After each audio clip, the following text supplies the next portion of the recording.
This is another Travel Bite, and today we are taking you to the Sulzburg Fasching Parade. So we're right in the middle of the Fasching season. Right.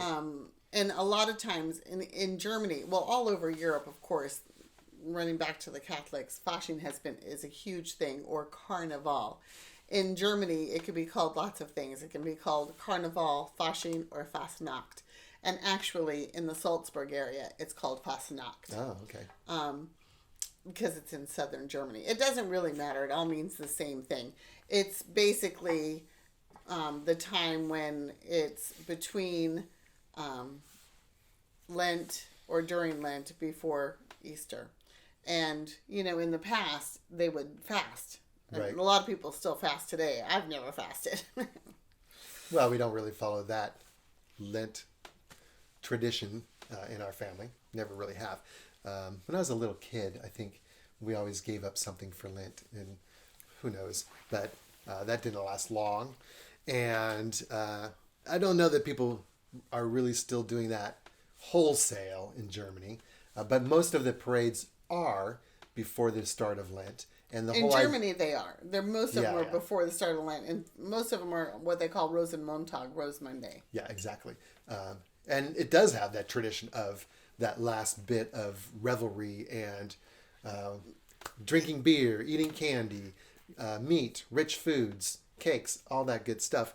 That, especially in medieval times, it was very strict, and you couldn't break Lent. So those parades became very, very important and popular, and they still are today. But the one that we went to in Sulzburg is not during Rosenmontag. Because it's in southern Germany, it follows more of a Swiss tradition. Right. And the Swiss always do it the first Sunday after Ash Wednesday. I don't know why, but they do. And that's when this one was. So it was the end of February that we went. It was still cold out, but it was fantastic. The nice thing about Fasching is it's a great time to dress up because it's cold. So it's not like, you're going to overheat, because you're not. No. Well, Sulzburg is, like I said, close to Switzerland. In fact, it brings a lot of its traditions from Switzerland. But it's near Freiburg. It's on the French border. It's in the Black Forest. But, in my brain, the Black Forest has, trees. And we weren't really in that part of the Black Forest. Well, what I kind of figured was it's not the heart of the Black Forest. Absolutely It's more not. like the gateway to the Black Forest.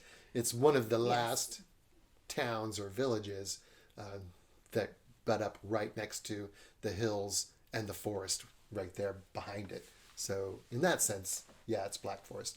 And that it is technically Black Forest. That's my point. And they've always had the tradition of woodcutters going from the village up into the forest, hunters up into the forest. And so a lot of what you see in this parade especially are based on that tradition. So you'll see a lot of really ornately carved wooden masks.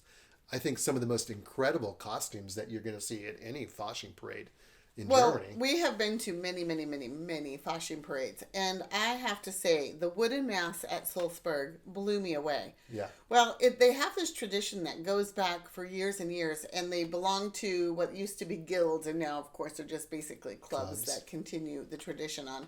And what happens is these clubs, these guilds have a design of a costume that they use every year, and they use the same mask.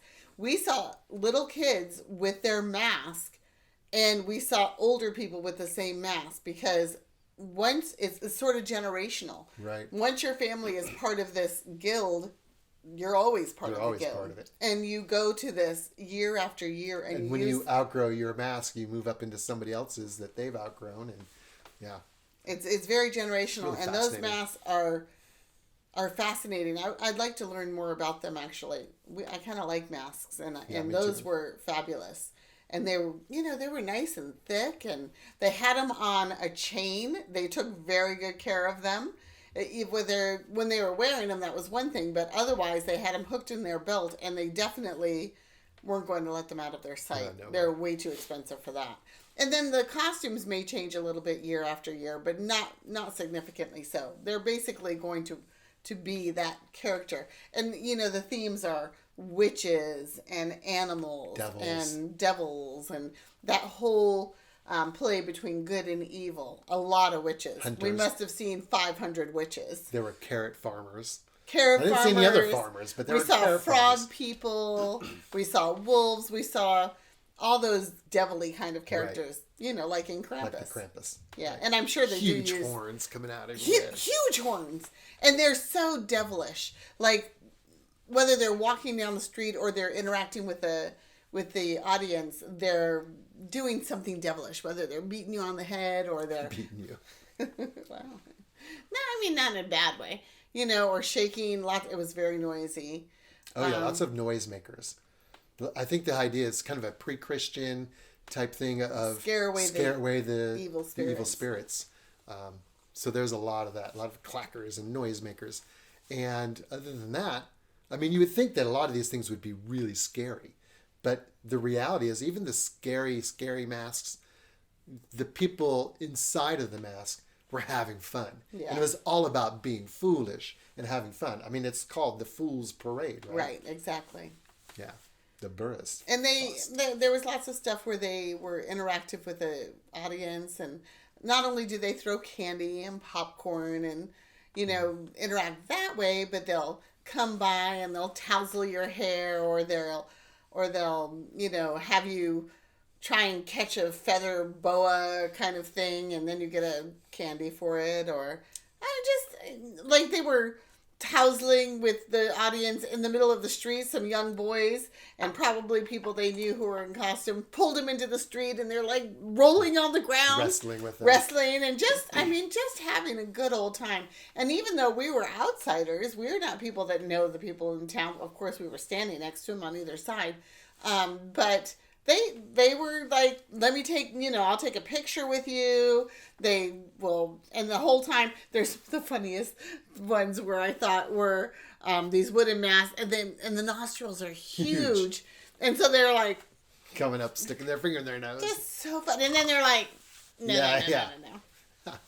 Well, and the other thing was with the witches, one thing that they were all about was they would mark other women in the crowd. Yes. So they had like not face paint, but face markers. Yeah, markers. And they would come up to you and put a stripe on your forehead or something on your cheek. But just the women, like marking and poor little AJ, he about had a fit because it happened to Mommy and almost me.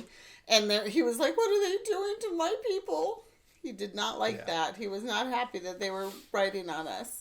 But it was sweet, and the fact that they included us makes you feel so good. There were not a lot of foreigners. There were probably people from. There were definitely people from French across people. The borders in southern France, and not southern France, but in western France and in northern Switzerland. And a lot of clubs from those areas. Yeah. So of course their families and their friends would have come and it's a tradition. They do the same thing year after year after year. So yeah. So in Sulzburg, the Burefasnet, the Fool's Parade. This was the 43rd, so it's been going for a while. Not as long as some of the ones we've been to. Spoiler alert, listen to one of the next ones coming up. That's right. Hundreds of years. But, you also get the sense that something has been going on in the town for much longer than that. But this is like the 43rd official running of the parade. And so it's, I think, very typical to a German Fasching Parade where they're throwing out candy, much more candy than I've ever seen in other Fasching parades. I mean, we came out of there without trying, without scrambling for candy, with 5 pounds of candies. Yeah. And I don't know. Candy. Like, at one point, they handed AJ a full bag of candy. A full bag. Why? We don't need a full bag of candy. So we didn't really go to, load up on our candy for the year, but we did. And it is one of those that you have to pay. Oh yeah, you have to. €3. You I get think a that's becoming more and more common. It used to be that they were free, but the thing is, putting these things on is not very free. Expensive. Just the cleanup alone. Yeah, just the cleanup alone. It's going to cost the city a lot of money. So they offset that with not a nominal fee. It is kind of nominal. €3. Yeah. I mean, you pay €3, you get a little clip, and boy, they were looking too. They were. You got your clip. It was a clothespin in this case. I've seen buttons. Wristbands, all kinds of stuff. It's pretty typical. It is typical nowadays because they are so expensive. And you know what? to me, it's well worth paying for because not because you get the candy and all that, but I mean, these are elaborate parades and everybody is in such a good mood and it really makes the winter go by fast. Yeah, and if it can keep the tradition going, I'm all for it for sure.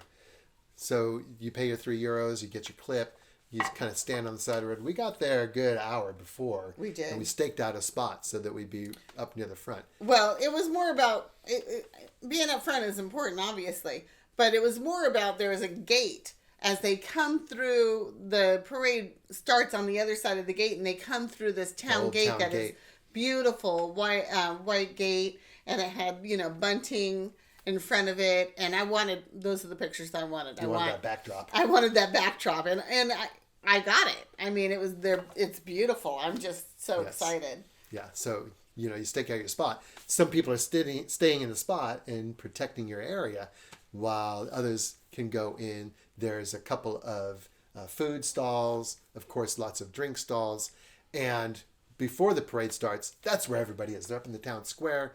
They're all having a good old time, enjoying a beer, enjoying some wine. It's a big wine growing region. Yes, it is. Or a wine shorla and a wurst. Just really enjoying the atmosphere.